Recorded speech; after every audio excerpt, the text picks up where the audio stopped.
Do'stlar, hozir Shahzoda zishxonaga kelgan. Hozir unga prank qilamiz. Qana prankligini ko'rib turinglar. Men unga hozir desert tayyorlab beraman. Desertimizni hammaga o'xshab yeb ko'radi.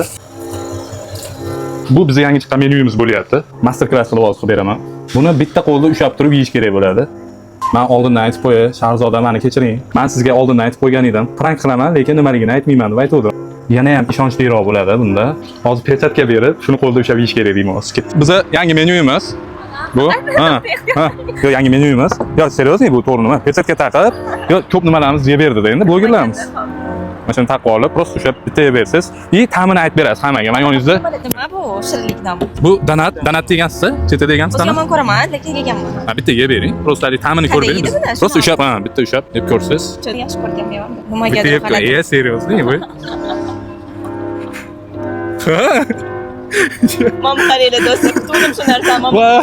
Selfie ta'mi bu nima bu? Men o'zim bir soatdan beri shuni kutyapmizmi? O'z qo'lim bilan lekin juda mazali qilib desert qo'yaman. Paxtani o'zimiz yeb olamiz, o'zim yeb olaman. Yeyib ko'ramiz. Yo, buni videodan keyin yeb olaman.